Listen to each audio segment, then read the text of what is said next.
So I like spending time in the outdoors, and sometimes people think I'm a stereotypical Canadian a little bit, but I'd say I'm not, because I spend 6 months of my year in Europe.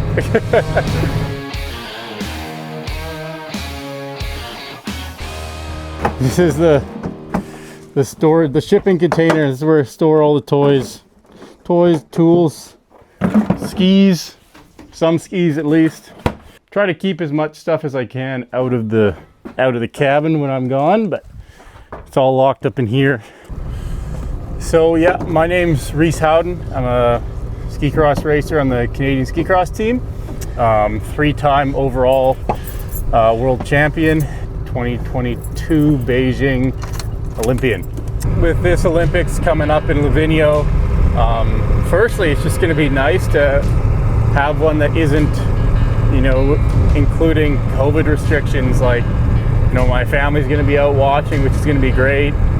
I kind of look at it like it's a great opportunity, and I hope that it works out. And obviously I have the potential to win. I've shown that already. Part of me is kind of a little bit nervous of what happens if I do get a medal. I'm pretty young into my career, and I've done quite a few things, and I've already had more success than I feel like I was ever gonna have. And I don't know, like, having an Olympic medal would kind of take away one more thing that I'm striving to. Big chunk of cedar there will be perfect for kindling once it dries out.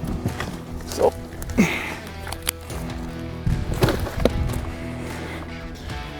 and cedar's a very light wood, that's why it looks like I'm super strong. I'm not that strong. It's pretty easy to move this around. No, I haven't sharpened my edges on my skis for a long time now, fortunately. I spend probably less time in the gym than the average athlete. With skiing, it's so much feel that it's doesn't matter. You can be the strongest person in the world and, best shape, blah, blah, blah. But if you don't have that feel, then it's just not going to really work for you, I don't think.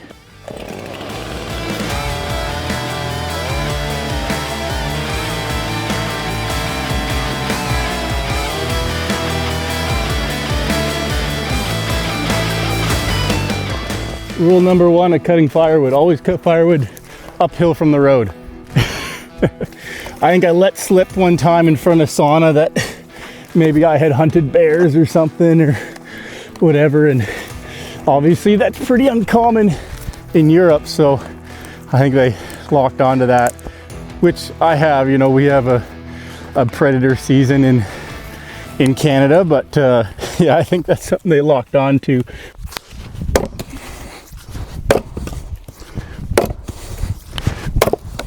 Holy, it's almost like I know what I'm doing. Learned from Mom. She does most of the wood splitting at my house. That's her workout. Her and Dad will go up and cut firewood, and he'll be working the saw like this, roll the logs down to the road, and she'll just start bucking it up. They're my biggest fans. She's the one that wakes up at 3:30 in the morning to watch me race all winter. I guess it's lunchtime. So this is a stone sheep roast from a hunt that me and my buddy went on. Hunting's always been a family tradition, and we choose to be responsible for how our food gets on the table, and that's also a great excuse to get out in some really beautiful country that we have here in Canada, fortunately. Being in great shape thanks to skiing sure helps for hunting when you're packing out super heavy backpacks and having to walk long distances and your legs are getting tired and stuff like that. Also, being in ski boots sets your feet up pretty well for how nasty and uncomfortable it can be being in hunting boots all the time, or hiking boots. And kind of trying to learn a bit about agriculture and ranching and stuff like that is, something I might be interested in the future with. So I've been training horses all summer and stuff like that, and got involved with a ranch last year that's close by, so that's been really great for me. And no, it's been fun. I really enjoy it. All the cows are back in Alberta, but we do have a few that are hiding that we haven't found just yet, so we might go for a little drive and see if we can locate them or something like that. Well, we spotted the 2 lost pair of cows. So Blake already has these gates open. I think he knows they're there, but I'll go over there and get Buck, and we'll go get those cows pushed in.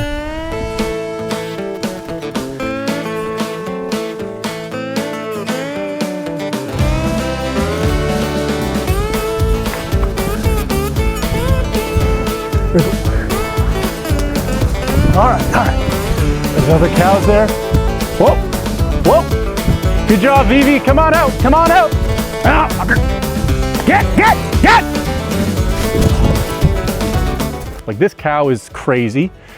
They're not usually like this, but just a little bit of pressure and you'll get her to step, and then just try and kind of let her go. Good job, keep going. Ha! Get out of there, girl. Get out of there. Yep. Oh. That was a little western. That's enough. We need more riders. There's a saying when it comes to doing this, and it's, you can move 1 cow with 1 cowboy. You can move 2 cows with 2 cowboys. You can move 1,000 with 3. It's just the way that it works out. But this is a special case cow. We got wild ones up here in BC. It's good to kind of get back in a good routine, good groove of things. This is what I do for fun, and this is what I do when I have the time, but I'm still doing everything that all the other athletes are doing. I'm going to all the events. You know, I was wearing a suit last week at some event in Calgary, and I'm still doing all that stuff. But, you know, when I have the opportunity to come back home, you know, I like to get outside. I like to go hunting. I like to be in the outdoors. I like to be working with horses and stuff like that. So a few more days, then I'll be heading to Calgary and it'll all start rolling again. Yep, parents live close by. Works out good, so when I do go home, I don't have to go home and then go see my parents. I'm just go home and they're there. And hey, Mom. Hi. How's it going? Good. Come here, buddy. Oh. No. I need to take the shoes. Well, most of the time she was either coaching or doing one of the sports with me. You know, Dad also helped out with when we were playing baseball. He was one of the coaches there, and Mom actually even came out and she was one of the assistant coaches on my senior men's rugby team. Well, she definitely watches every World Cup, but she'll wake up at, well, I don't know, Mom, what time you have to wake up usually to watch the World Cups? Oh, 4 o'clock. Super nervous, yelling at the TV.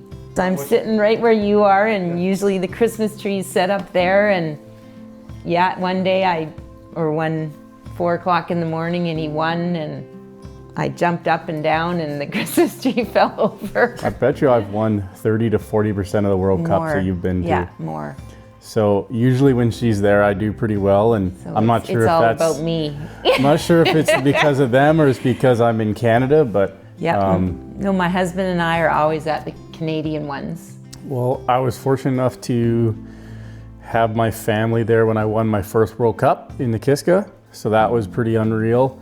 There's highlight reels that FIS has and stuff like that of me coming through there and hugging my dad and brother across from the banners and stuff, and Mom had a poster up going crazy and stuff like that. So that was really special to have the opportunity to win my first World Cup in front of my parents. So they This is the first one. Yeah, second and then third. Mom's got them all set up pretty good.